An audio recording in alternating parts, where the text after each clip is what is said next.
Historical contest, family reunion gone bad. Despite being the youngest, I was proud to be part of a prominent family within Britain, one of high status and wealth. Every time my parents threw dinner parties, they made sure to invite many of their friends and other people part of their social circle. Not only was it a way to show off souvenirs obtained from travel, but it was also a place of socialization. Men would come together to drink beer and talk about politics. Women would sit beside each other and wearing crinolines and corsets. They would drink tea and gossip.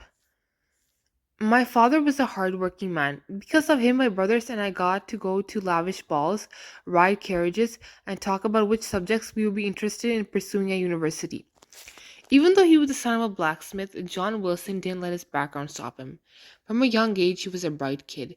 He excelled in all of his classes. One of the teachers saw his potential and helped him get into university where he studied law. John Wilson graduated and became a practicing lawyer. It was during one of his court cases that he met his wife, Mary Wilson, née Mary Edwards. She was involved in a court case because some company sold her a supposedly magical rag which was supposed to keep her from getting sick. Oddly enough, her case reminded me of what happened to the woman who sued because the carbolic smoke ball that she purchased didn't help with her fever. The company was forced to pay her the money. The same goes for Mary Wilson, my mother. It was during this court case that my father and my mother fell in love. They had three sons, my oldest brother George and my other brother Thomas. Ethan, boy, Uncle Robert said, cutting into my thoughts as I read a book on edible plants in the wild. Any idea on what you'd like to study at university? Perhaps law like your father or medicine like your brother George? Yes, do tell us, Uncle Philip interjected. They might as well join the ladies if they want to gossip about me. As I was about to respond, I heard a loud crash coming from the front foyer. Everyone jolted out of their seats to see what or who it was. Thomas walked in with a stunning woman holding onto his arm. John noticed this. I almost wish it were a thunderstorm, John said grimly. He walked on over to Thomas, who was clearly drunk. Thomas, my... He paused and finally said through gritted teeth, Boy, may I speak to you in my study? Maybe later, Thomas slurred. Now, John yelled. Everyone turned to look at the interaction taking place between John and Thomas, including Mary and George. Fine. May you excuse me, Penelope, he said to the tanned beauty clinging onto him. Of course, she beamed. She blew a kiss at him. In response, Thomas nibbled her ear. John looked uncomfortable with this public display of affection. Hurry up, boy, John said impatiently, tapping his foot on the ground and looking elsewhere so as to avoid looking directly at Penelope and Thomas. My father and brother walked off to the study, away from the noisiness of the get-together. I followed them stealthily. Glancing back, I noticed Penelope standing at a table looking both beautiful and awkward. Her cheeks were flushed red like her hair. It was almost like she'd rather be somewhere else, anywhere else. I shook my head and continued my trek down the hall after my father and brother. John ended up leaving the door a little open. This allowed me to eavesdrop on their conversation. What's wrong with you? John hissed. You're embarrassing me. That's what, he continued harshly. The sixth girl you brought back home. Have you no shame, no honor, no idea what celibacy is? Because if you like, I can personally handcraft a picture of the word from a dictionary and nail it onto your door so you always remember. Thomas just yawned. Chill out, Pops. The women love me. I'm not boring like you. You idiotic, worthless child. They don't love you. They love my money, which I give to you.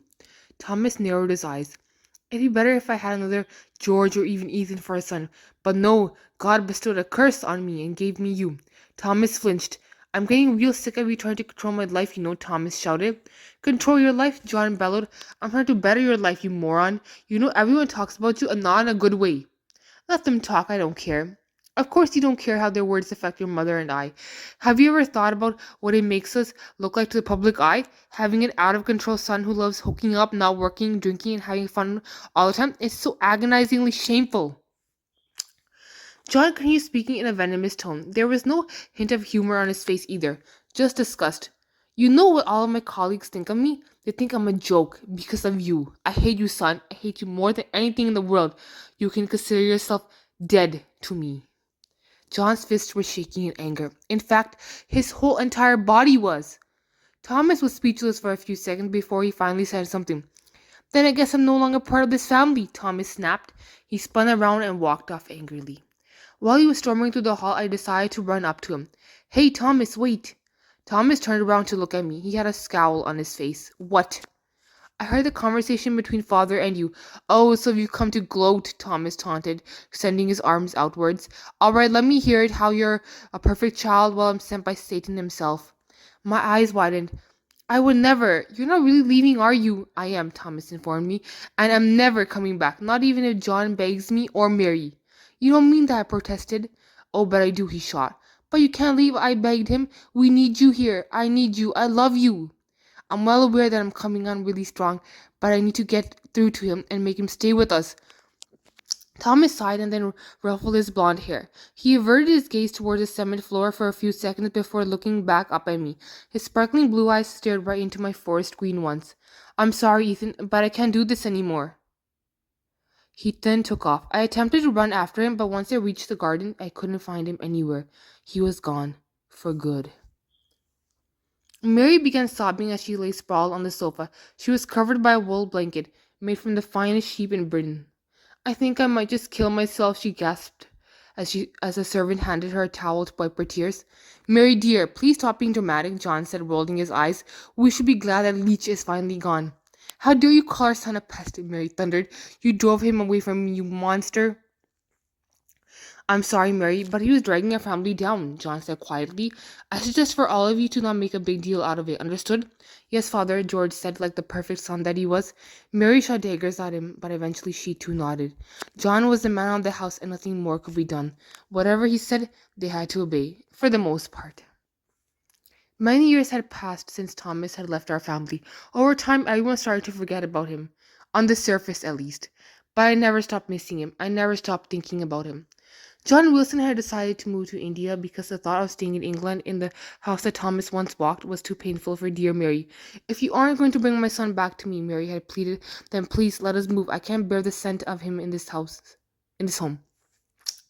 John had agreed, so all of us moved to India. Luckily, George had just finished his studies and was now practicing medicine. He was assisting as a physician to British soldiers deployed in India as well as civilians. John continued to practice as a lawyer up until he became the governor. I followed in John's footsteps and became a lawyer, and a very excellent one. I can still remember when I got my degree. It was the best day of my life. John was so proud of me. I think he even likes me better than George now.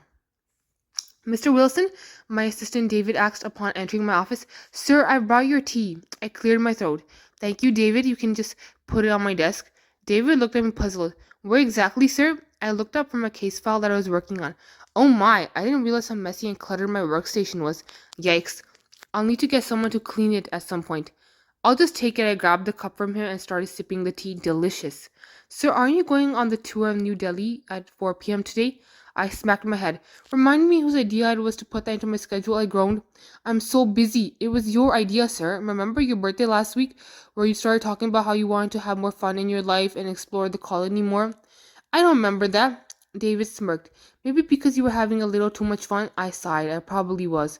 All right, I'll go. I won't lie. A part of me was looking forward to it. Who knows? Could be exciting and I might even meet someone unexpected. The tour guide was very friendly. He told us that he was going to show us all the hotspots around New Delhi. There were a bunch of other individuals with me as well. They all seemed like sophisticated men except one who was dressed like a freaking pirate. Curious, I decided to get a closer look at him. My mouth dropped open in shock. Thomas? Startled, the man turned around to face me.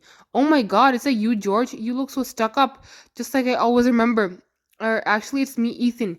Ethan, wow, look at you. You're like a copy of George. I didn't know how to respond to that, so I changed the subject. So, how's life been treating you? I asked.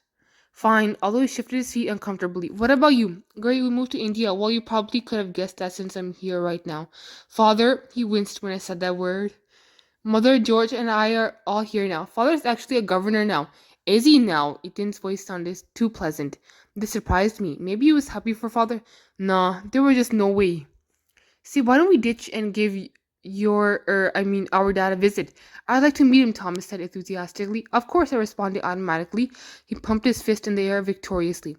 Traveling across New Delhi could wait. I had a reunion to attend, but first I needed to plan it. Mary had come to visit her husband in his office. Within his dreary grey office, John was surrounded by pictures of the British monarchy. They livened up the room a bit. I brought you tea, she smiled. That's nice, honey, but I got a servant for that, John dismissed her. I made it myself, she said proudly. Oh, all right, my darling, I'll drink it, John smiled. Why don't you come closer? As Mary was about to do just that, a knock sounded on the door. Mary answered that John asked politely. You have hands to your Mary cooed. Besides, it would be nice to get your butt off of the chair. You know, your second home. John sighed but obeyed. He went to the door and answered it. His eyes widened. Thomas, Mary scurried to join her surprised husband. John dropped to his knees and began weeping. Mary held her husband's arm. It was clear they were both grief-stricken. In the flesh, Thomas grinned. Son, I'm so sorry, John apologized, wiping away the tears that formed at his eyes. I've always regretted letting you go. Thomas lifted his father's chin up. It's all right, Thomas said gently. Why don't you guys plan a reunion party? We'll kick back for a bit and prepare myself to tell you all about my explorations.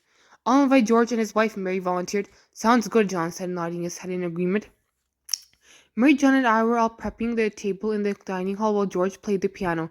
George also brought his wife Penelope, the same Penelope that Thomas abandoned the night he took off. Penelope's parents were outraged and demanded that John and Mary pay for their daughter's life being ruined. Both parties got into a heated argument, but it was eventually resolved when George offered to marry Penelope to save her from further public embarrassment. Aren't you excited that your brother is back? Mary asked George. I guess, George said indifferently. Penelope's shoulders tensed as she knitted a scarf. It was clear that she was not over what Thomas did. However, she was being a good sport about it since she still came along with George to welcome him back. Very ladylike. Mary frowned. I know I'm excited, I declared. We can start a new chapter in life with him, John boasted. We'd already sent out all of the invitations and invited many high-class people. Well, actually, we got our servants to deliver them. George stopped playing the keys on the piano. Speaking of which, where is Thomas? He's been awfully quiet. You'd think he'd come down at least once from his room. I'll check on him, I volunteered. I went upstairs to check on Thomas. When I arrived at his bedchambers, my eyes widened in horror. Everything was gone. I ran to my father's office. It was also ransacked. The windows were open. Strange, it didn't seem like someone forced their way into our home. I walked on over to my father's desk and came across a note. Don't miss me, Thomas. My head began spinning. It was then I knew what Thomas was, a bloody thieving pirate. The vile man, the no-good, disgraceful hoodlum. Maybe George was always right to treat him coldly. He clearly deserved it. Devastated, I made my way downstairs. Let me guess, sleeping, Mary presumed. However, upon seeing the grim expression on my face, she went pale. Everyone got up from what they were doing. John strode over towards me and then started shaking me by the shoulders violently. What is this, son? Spill, he demanded. For a few seconds, I didn't say anything. When I finally found my voice, I spoke angrily. He took everything. Everything. Mary's head snapped in my direction. What do you mean he took everything? Mary asked fearfully. Yes, son, what do you mean? John questioned. He sounded furious. See for yourself. I led him upstairs and showed him all the rooms. There were tons of stuff missing, including father's favorite black coat that he considered a good luck charm for when he went into court and fought battles. He always told us that it was because of the coat that he won. That bastard! John yelled. Just when I was going to forgive him and welcome him back into my life, then he goes and does this, uneducated punk. Father, that's a little harsh. Ethan, he ransacked your room and you're telling me I'm being a little harsh? Good point. Both of us ran down the stairs rapidly. We have to go to the docks now. My son does not leave this place on a ship or boat or wherever the heck he brought with him, period. Everyone nodded. My heart sank. I just can't believe Thomas turned out to be so awful. He may be my brother by birth, but his actions have made it clear that we are strangers. No, strangers is the wrong term to use. He's a villain. He's our sworn mortal enemy, and he's going to pay.